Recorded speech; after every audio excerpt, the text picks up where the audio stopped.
darlings, today I want to talk about being an author and not really paying attention to trends. So I am still a relatively new writer, and some of the advice I've seen is write in popular genres or subgenres. So sometimes I'll hear, so I write romance and kind of bordering on the spicy side, and I might hear people, what is in my tea?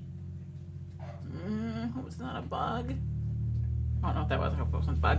I will hear people say, "Oh, like reverse harem is very popular," or there's the different tropes. There's billionaires. There's all sorts of ones. I'm a little sleepy, so those are what come to mind currently. And a lot of times, most romance books follow kind of a sort of formulaic script.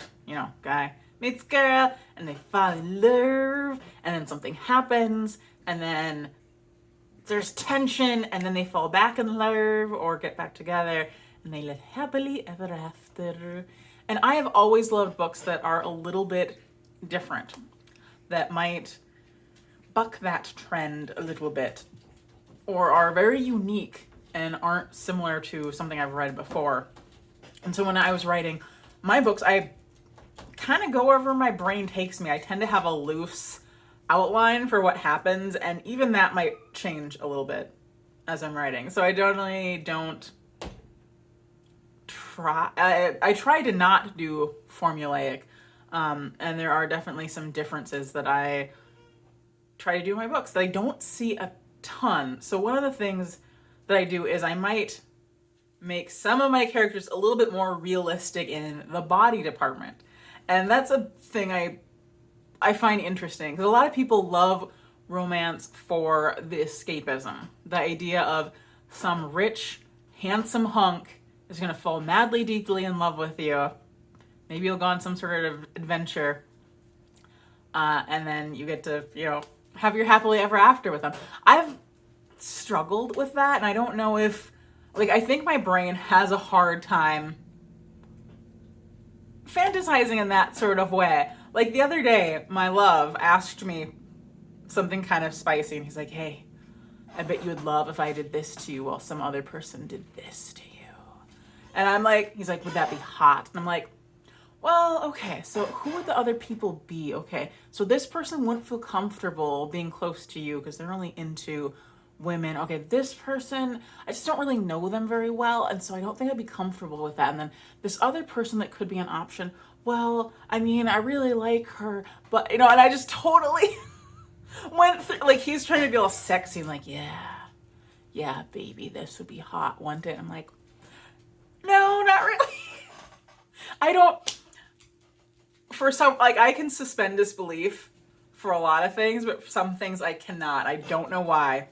So I like my characters to be sort of realistic.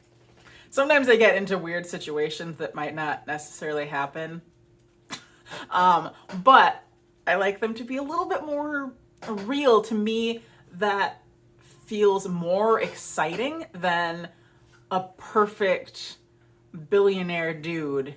My dog is eating my other dog's food. So in the series that I'm writing, the first love interest is a guy that he's a muscular dude, very broad shoulders, but he's maybe got a little bit of extra. He's actually not freaking chiseled. And for whatever reason, I like that. I like that he's not just this perfect dude, and he works out a lot. He's still, like I said, he's broad in the shoulders, very expansive back.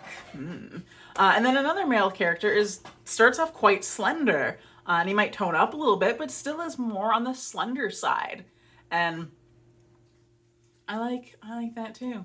I like that as well. And then my female characters, some of them are a little bit chunkier. I do have some characters that are flawless, perfect, but I just love having people that are a little bit more human. I think I have such a difficult time because having a flawless body is so hard. That's another thing I think about. like having a perfect body is practically impossible. Generally, people are using filters, or they have been starving themselves and dehydrating themselves for a long time to get like a certain look.